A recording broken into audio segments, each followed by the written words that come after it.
specifically ask you about a couple of events that have been in the press here lately. One was a large bank, financial institution that had their information compromised. So Citigroup had an attack of about 146,000 people that have their Social Security numbers, their date of births, and other information that was compromised. And there was also a large defense contractor that also had over 70,000 individuals that have their names, Social Security numbers, date of birth, blood type, other contact info. How can you explain? Can you explain how individuals are at greater risk of identity theft under Healthcare.gov than any of these other sites that I've just named? And I can take that, and I appreciate your question there. There's no doubt that the hacking community and what's going on right now with technology is a great threat. I mean, it's happening all the time. There's attacks happening, all over the world from different locations on different companies as well as government agencies. And so what we need to do and what we need to bring awareness to, and this is why we're here as experts on the security side, is bring awareness to what you can do to prevent these type of attacks from happening, because they are preventable.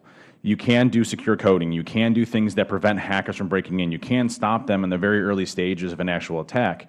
And these companies, that experience these type of breaches, fundamentally had flaws in their security program that allowed these type of exposures to happen. There's a lot of success stories that have happened, a lot of companies that haven't experienced breaches. And those are the companies that I think hold true to proper secure coding practices, proper testing, and ensuring that they have security injected into their software development lifecycle to prevent these type of exposures in the meantime. Dr. Rubin, be interested to hear what you have to say. I mean, he was echoing my thoughts exactly, that there are known practices that if they're followed with proper personnel and proper training and proper security practices and encryption and the right software and the right software lifecycle, you can't ever make a system that any security professional would claim is entirely secure, but you can make something that should stand up to the attacks that we're seeing today. And so the sites that have been compromised, if you dig deep, and I have had experience and opportunity to dig deep in some of the sites that have been compromised, you often find that they either weren't vigilant enough, were running the wrong software, or weren't following some well-known best practice that would have prevented the problem. Have any of you, particularly because of the question you just answered from the previous congressperson on the dais, on the Republican side, have any of you done a security assessment of Healthcare.gov? Because, I mean, for you to be able to say that, no, you think that it should be shut down, I'm assuming that you have done a security assessment. To answer that question, what we can see is indicators of security flaws, things that would be basic for an attacker to go after that should be addressed even by the most simplistic scans or ways of detecting exposures. So to answer your question, I have not performed a security assessment on Healthcare.gov because I'm not authorized to. However, based on using public information and information that's readily available, there's clear indicators that there's major security concerns on the website based off of what we can identify without actually attacking the site itself.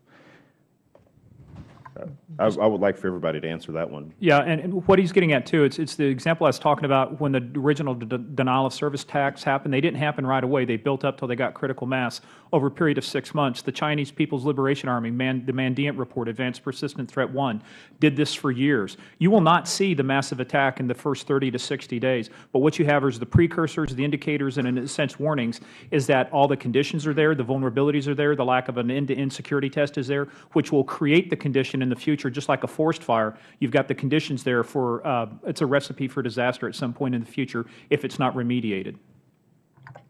Yeah, I guess I would echo what some of the others have. Based on information that seems to be publicly available, based on the testimony of David, and just this general idea that I mentioned before that the web is basically a pretty dangerous place, and some of these precautions haven't been inserted, is cause for concern.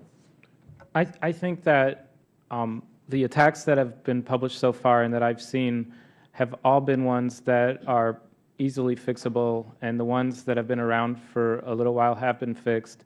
And before I would recommend shutting something down, I would have to know that there was some inherent security problem or architectural flaw that necessitated that, as opposed to some small superficial type risks that can be easily fixed. don't want to minimize them, but if they can be fixed, that's better than shutting it down. And to clarify the exchange that you had with Mr. Kennedy a little bit earlier, you talked about the HIPAA protocols. I just want to clarify something for everybody that may be watching this. HIPAA applies to medical records, which are not stored in Healthcare.gov. Is that correct? That's my understanding. Okay. All right. Mr. Chairman, thank you.